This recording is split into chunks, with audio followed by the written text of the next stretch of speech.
Iran पश्चिम Asia की वो सरजमी है जहां कभी इंकलाब की आग ने शाह की हुकूमत को राख कर दिया था और आज एक बार फिर वैसी ही आग में ईरान जलती हुई नजर आ रही है। फर्क सिर्फ इतना है कि इस बार सड़कों पर उतरने वाले चेहरे और भी ज्यादा बेखौफ हैं और नारों की गूंज सीधे सत्ता के सबसे ऊंचे मीनारों से टकरा रही है। तेहरान से तबरीज तक, मशहद से इस्फहान तक, ईरान के सभी शहरों से एक ही तस्वीर उभर रही है, गुस्सा, आक्रोश और बगावत। ईरान का हर तबका इस आंदोलन में अपनी मौजूदगी दर्ज करा रहा है।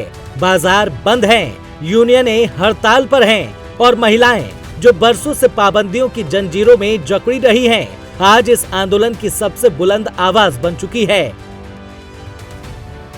ईरान में अब हिजाब से लेकर हुकूमत तक हर उस चीज पर सवाल उठ रहा है कि ईरान में बगावत की यह आग क्यों भड़क रही है। क्या यह सिर्फ आर्थिक विरोध है या फिर एक ऐसे बदलाव की आहट जो पूरे मिडिल ईस्ट की सियासत की तस्वीर बदल सकता है? इन सभी सवालों के जवाब आपको बताएंगे, लेकिन पहले ईरान में चल रहे प्रदर्शन के टाइमलाइन पर नजर डाल लेते हैं। 28 दिसंबर 2025 से राजधानी तेहरान से विरोध प्रदर्शन की शुरुआत हुई। 29 दिसंबर 2025 को प्रदर्शन दूसरे शहरों में भी फैल गया। 30 दिसंबर 2025 को तेहरान, यज़्द और जंजन समेत कम से कम 10 विश्वविद्यालयों के छात्र इस आंदोलन में शामिल हो गए। 31 दिसंबर 2025 को ईरान के 21 राज्यों में हिंसा फैली, जिसमें एक नागरिक की मौत और एक सिक्योरिटी फोर्स की भी मौत हुई। 1 जनवरी 2026 नए साल के पहले दिन प्रदर्शन और भी हिंसक हो गए, जिसमें 5 प्रदर्शनकारियों की मौत हुई। खामेनेई ने प्रदर्शनकारियों को दंगाई कहा, जिसमें 28 प्रदर्शनकारियों की मौत हुई। 5 जनवरी 2026 को 28 राज्यों में हिंसा फैली और कुल 369 प्रदर्शन दर्ज किए गए। 6 जनवरी 2026 को रजा पहलवी ने पहली बार सार्वजनिक अपील की और लोगों से 8 जनवरी को प्रदर्शन करने को कहा। 7 जनवरी 2026 को प्रदर्शनकारियों ने सुरक्षा बलों पर हमले किए। ईरान शहर में पुलिस कमांडर की हत्या हुई और कुल मौतें 30 से 40 के करीब पहुंची। 8 जनवरी 2026 को 100 से ज्यादा शहरों में प्रदर्शन हुआ। इंटरनेट, फोन सर्विस बंद हुई और मौत का आंकड़ा 45 तक पहुंचा। 9 जनवरी 2026 को तेहरान एयरपोर्ट बंद कर दिया गया और सेना को अलर्ट पर रखा गया। शुक्रवार को सरकार की तरफ से ब्लैकआउट के बाद मसला और भी बड़ा हो गया। पुलिस और सेना की बंदूकें प्रदर्शनकारियों के खून से सड़कों को लाल कर रही है। इंटरनेट बंद है और फोन सेवाओं पर लगाम लगा दी गई है। कभी विश्वविद्यालयों में छात्र सड़कों पर उतरते हैं तो कभी तेल गैस सेक्टर, शिक्षक, स्वास्थ्य कर्मी और बाजारों से जुड़ी यूनियनें काम ठप कर रही है और बड़ी संख्या में ईरानी महिलाओं की भागीदारी भी इन आंदोलनों को एक अलग ही स्वर दे रही है।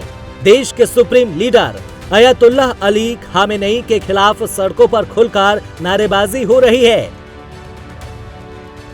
तानाशाह और मुल्ला गद्दी छोड़ो के नारे उछाले जा रहे हैं। अब सवाल ये है कि आखिर ईरान के गुस्से की आग क्यों भड़क रही है और क्यों इसे दबाने की तमाम कोशिशों के बावजूद ये ठंडी नहीं पड़ रही है। तो इस सवाल के 2 पहलू बताए जा रहे हैं, पहला आर्थिक और दूसरा राजनीतिक। हम पहले आर्थिक स्थिति को समझते हैं। दिसंबर 2025 में ईरानी मुद्रा रियाल गिरकर करीब 1.45 मिलियन प्रति अमेरिकी डॉलर तक पहुंच गई है, जो अब तक का सबसे निचला स्तर है। साल की शुरुआत से रियाल की कीमत लगभग आधी हो चुकी है। यहाँ महंगाई चरम पर पहुंच गई है। खाद्य वस्तुओं की कीमतों में 72%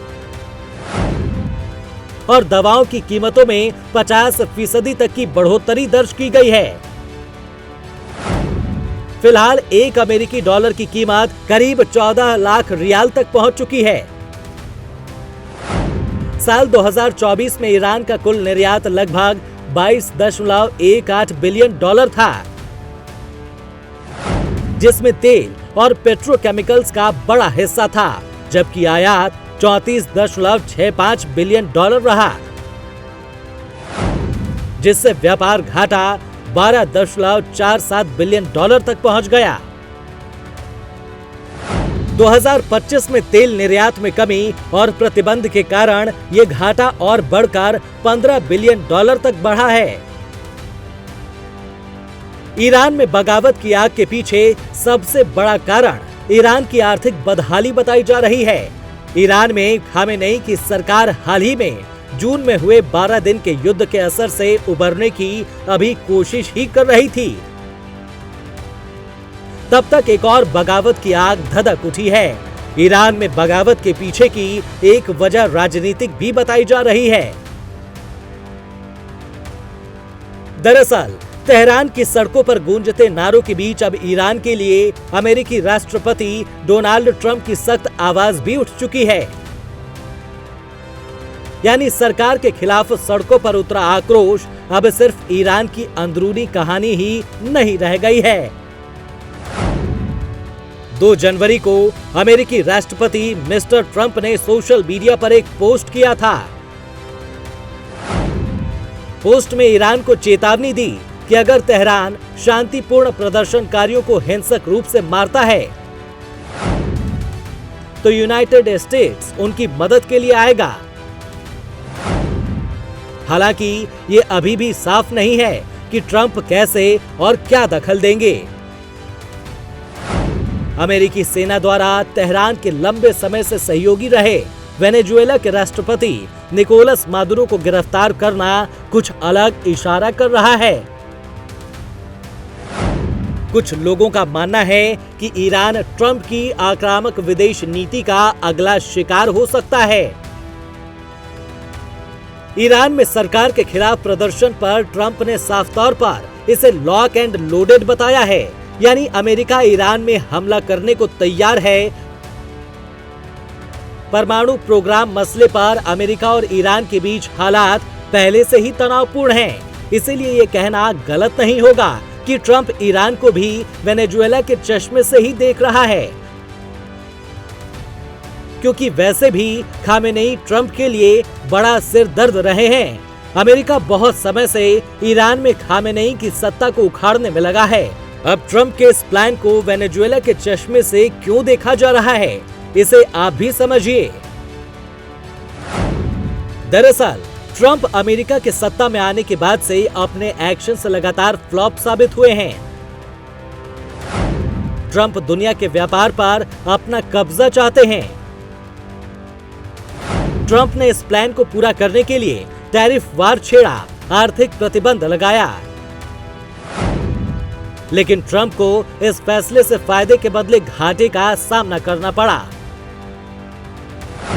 अब 2026 में अमेरिका में मिड टर्म चुनाव होने वाला है,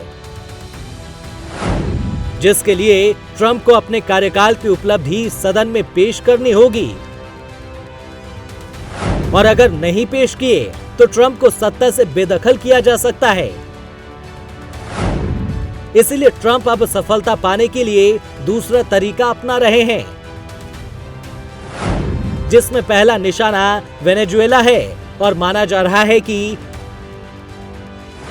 ट्रंप का अगला टारगेट ग्रीनलैंड, क्यूबा और ईरान हो सकता है। यही वजह है कि ईरान में इस बगावत को राजनीतिक चश्मे से भी देखा जा रहा है। ईरान में प्रदर्शन तो महंगाई और खराब अर्थव्यवस्था के चक्कर में ही शुरू हुआ था, मगर अब अमेरिका भी इंटरेस्ट ले रहा है और उसे खामेनेई सरकार को उखाड़ फेंकने का एक मौका भी दिख रहा है। और इसके लिए अमेरिकी राष्ट्रपति डोनाल्ड ट्रंप को एक मोहरा भी मिल चुका है। यानी ईरान के निर्वासित क्राउन प्रिंस रेजा पहलवी, जो इस आंदोलन में आग में घी का काम कर रहे हैं, वो बाहर से ही ईरान में हो रहे इस आंदोलन को हवा दे रहे हैं। ऐसा माना जा रहा है कि क्राउन प्रिंस रेजा पहलवी अमेरिकी राष्ट्रपति डोनाल्ड ट्रंप के इशारे पर काम कर रहे हैं। यही कारण है कि अगले हफ्ते ईरान के निर्वासित क्राउन प्रिंस रेजा पहलवी की ट्रंप से मुलाकात की संभावना भी जताई जा रही है। दरअसल इस्लामिक क्रांति के बाद खुमैनी ने ईरान में मौलाना शासन की नींव रखी थी। ईरान में 1979 की इस्लामिक क्रांति के बाद अयतुल्लाह रूहुल्लाह खुमैनी सत्ता में आए थे। वे 1979 से 1989 तक 10 साल सुप्रीम लीडर रहे। उनके बाद सुप्रीम लीडर बने अयतुल्लाह अली खामेनेई 1989 से अब तक 37 साल से सत्ता में हैं। अब 47 साल बाद मौजूदा आर्थिक बदहाली और सख्त धार्मिक शासन से नाराज लोग अब बदलाव चाहते हैं। इसी कारण 65 वर्षीय क्राउन प्रिंस रेजा पहलवी को सत्ता सौंपने की मांग उठ रही है। प्रदर्शनकारी उन्हें एक धर्मनिरपेक्ष और लोकतांत्रिक विकल्प मानते हैं। ईरान में विरोध प्रदर्शन कोई नई बात नहीं है। 1970, 1990 और 2000 के दशक की शुरुआत में भी विरोध प्रदर्शन हुए थे। ईरान की अर्थव्यवस्था लंबे समय से दबाव में है। अमेरिकी और पश्चिमी प्रतिबंधों के कारण तेल निर्यात सीमित है। महंगाई दर लगातार ऊंची बनी हुई है। युवाओं में बेरोजगारी रिकॉर्ड स्तर पर है। ईरान आज एक ऐसे चौराहे पर है जहां एक तरफ सत्ता व्यवस्था है जो नियंत्रण बनाए रखना चाहती है, तो दूसरी वैश्विक शक्ति है जो ज्यादा अवसर की तलाश में है। अब देखना ये होगा कि ईरान में बगावत की आग शांत होगी या फिर वेनेजुएला की तरह किसी राजनीतिक बदलाव की भेंट चढ़ेगी। Bureau report, prime news.